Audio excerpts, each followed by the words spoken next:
When John White stepped onto Roanoke Island in August 1590, he found something that should not have been possible. More than 100 English colonists had been living there when he left. Among them were his daughter, Eleanor, and his infant granddaughter, Virginia Dare, the first English child born in the colony. Now every one of them was gone, but there were no bodies, no mass graves, no obvious signs of battle, and the settlement had not been burned or destroyed. Instead, the houses appeared to have been deliberately dismantled. Useful materials had been removed. The colonists had not fled in sudden panic. They seemed to have packed, made a decision, and left. Behind them was a single word carved into a wooden post: Croatoan. For centuries, this scene became one of history's most famous disappearances, the lost colony of Roanoke. More than 100 people, seemingly erased from the edge of a continent. But the evidence may point to a very different mystery, because the question may not be why the colonists vanished. It may be why anyone believed they vanished at all. White had never intended to leave Roanoke for 3 years. When the colony began facing shortages, he sailed to England for supplies, expecting to return quickly. But war with Spain disrupted English shipping. Every available vessel became part of a national struggle, and White's attempts to return were repeatedly delayed. Meanwhile, the settlers remained isolated on the edge of an unfamiliar continent. Their situation was dangerous, but not because the landscape was empty.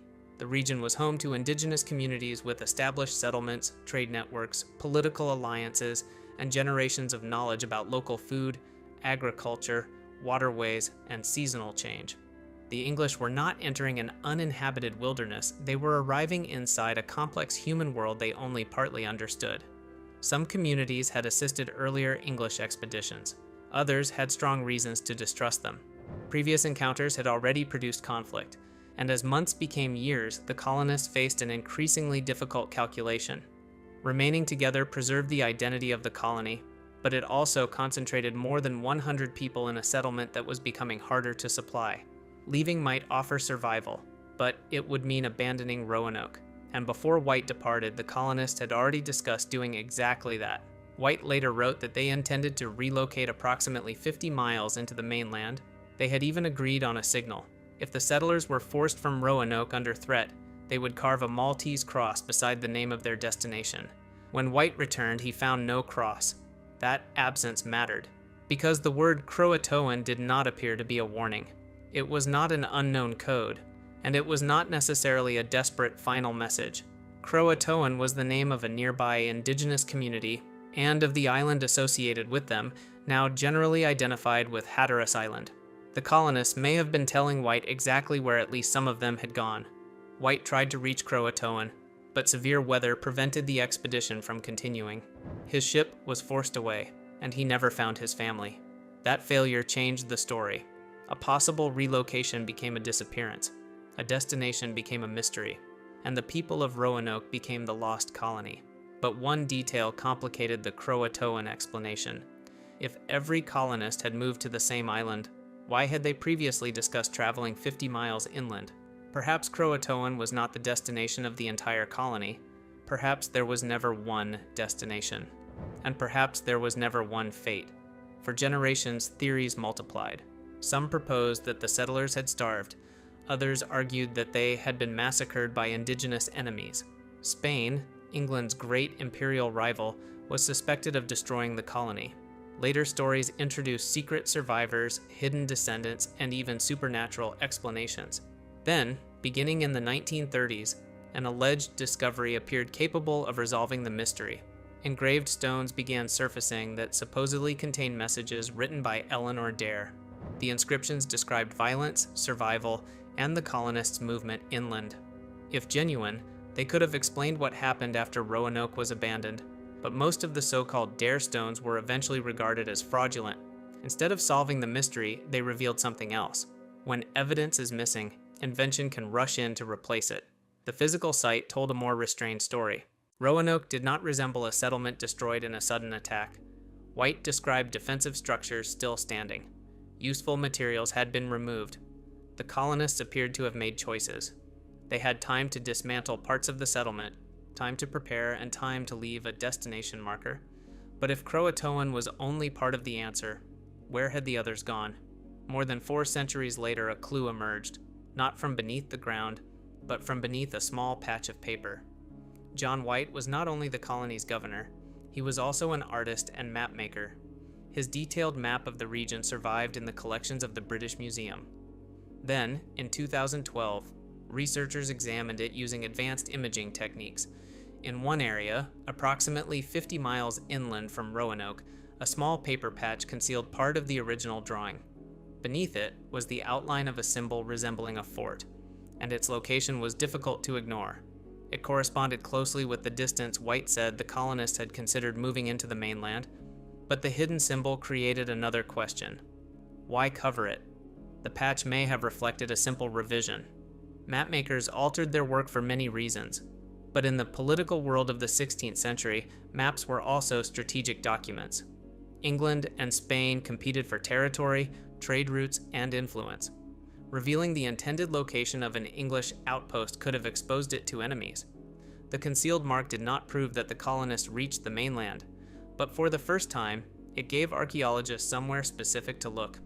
Investigations focused on an area later called Site X, near an indigenous settlement along the Albemarle Sound. There, researchers recovered fragments of European ceramics, including pieces associated with the period of the Roanoke expeditions. But a few fragments could not identify their owners. English objects moved through trade, earlier explorers had traveled through the region, and an artifact found near an indigenous settlement did not automatically mean that Roanoke colonists had lived there. Then another absence became important. Archaeologists did not find the clay tobacco pipes that became common at later English colonial sites such as Jamestown. If the European material came from a later settlement, those pipes might have been expected among the remains. Their absence was not proof, but combined with the age and type of the pottery, it raised the possibility that at least some English activity had occurred before Jamestown. Then evidence emerged at another nearby location, Site Y. Now the possibility was no longer limited to one isolated cluster of objects. Multiple locations appeared to preserve traces consistent with an early English presence in the region, and suddenly 3 pieces of evidence began pointing toward the same place. White's statement that the colonists intended to move 50 miles inland, the hidden fort symbol on his map, and archaeological material consistent with English activity during the right period. But none of this explained the word carved at Roanoke. If some colonists traveled inland, why leave Croatoan as their destination? The simplest answer was also the one that changed the entire investigation. The colony may have divided. Consider the decision facing the settlers after White failed to return. Food supplies were uncertain. Political relationships could shift. Disease, conflict, and internal disagreements may have increased the pressure. And moving more than 100 people as a single group would have required enormous resources. Smaller groups could pursue different strategies. Some may have traveled inland toward territory the English had already explored, perhaps hoping to establish a more secure settlement near rivers and agricultural communities. Others may have gone south to Croatoan, where the English had previously formed a more cooperative relationship with local people. The disappearance of one colony may actually have been several stories unfolding at once. And on Hatteras Island, archaeologists found a different pattern of evidence. Excavations recovered indigenous pottery alongside European materials, including copper objects, tools, and items associated with the late 16th century. Among the discoveries was a corroded sword component interpreted as part of a rapier hilt. But once again, European objects alone could not establish the presence of colonists. Trade networks could move metal, tools, and ornaments far from their original owners. Indigenous communities often acquired foreign materials and adapted them for local purposes. The deeper clue was not simply what had been found, it was the context in which it appeared. English and indigenous objects occupied the same cultural landscape, not as evidence of a replacement English colony surrounded by walls, but as traces of interaction. If Roanoke survivors reached Croatoan, they may not have rebuilt a smaller version of England. They may have entered an existing community, and that possibility had survived for generations outside traditional colonial records. Oral histories in the region described people with European ancestry living among indigenous communities. Later accounts referred to individuals who appeared to practice English customs or possess knowledge associated with the settlers. These traditions must be evaluated carefully. Stories change as they pass between generations. Later interpretations can reshape how communities understand the past, but the traditions preserved a possibility that many searches for Roanoke had overlooked.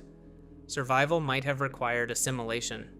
The colonists had arrived expecting ships, supplies, and continued support from England. Instead, they were effectively abandoned. Their tools would wear out, their clothing would deteriorate, and English agricultural practices alone might not sustain them in unfamiliar conditions. Indigenous communities possessed knowledge the settlers lacked: where to fish, what to plant, how to navigate seasonal changes, and how to survive within the local environment. Joining those communities would not have meant disappearing. It would have meant changing. And that may explain why later explorers failed to find a recognizable English colony. They were searching for European houses, English institutions, a settlement that had preserved its original identity. But what if the survivors no longer lived separately? What if their descendants belonged to communities that colonial investigators did not recognize as evidence of Roanoke? This is where genetics appears to offer a new path and a warning. Modern DNA research has attempted to identify possible connections between living families and the recorded colonists. The Lost Colony DNA Project has examined paternal Y chromosome lines, maternal mitochondrial DNA, and broader autosomal ancestry. In theory, genetics could detect surviving family connections. In practice, the challenge is enormous. Researchers do not possess verified DNA samples from most Roanoke colonists. More than 4 centuries of migration and intermarriage have complicated genetic lineages. A modern person with ancestry connected to Tudor-era England is not necessarily descended from someone at Roanoke, and even a surname shared with a recorded colonist cannot establish a direct biological relationship. One case involved a participant with the surname Brown, a name also found among the colonists. Genetic analysis reportedly connected his paternal lineage broadly with England during the relevant historical period. It was intriguing, but it was not identification. So far, DNA research has not produced a definitive genetic signature for the lost colony. Instead, it has changed the kind of evidence researchers need. The question is no longer whether one dramatic test can reveal where all the colonists went. The question is whether scattered family lines, archaeological sites, historical records, and indigenous histories preserve fragments of several different outcomes.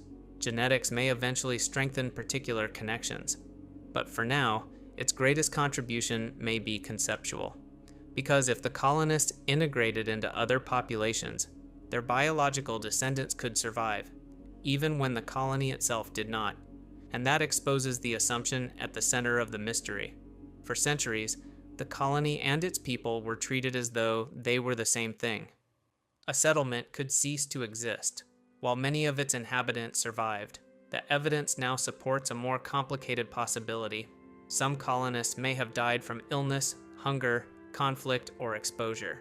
Some may have moved inland, some may have reached Croatoan, and some may have joined indigenous communities, formed families, and adopted local ways of life. No single artifact proves this reconstruction. The concealed fort symbol does not identify who traveled inland.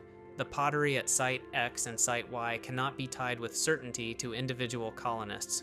European objects on Hatteras Island do not by themselves demonstrate permanent English settlement. And current DNA research has not identified a confirmed descendant of Virginia Dare or any other specific colonist. But historical mysteries are rarely solved by one perfect clue. They are reconstructed when independent evidence begins pointing in the same direction. White's account describes a planned movement inland. His map conceals a possible fort at roughly the expected distance. Archaeological sites preserve evidence consistent with early English activity. The word Croatoan identifies a known destination.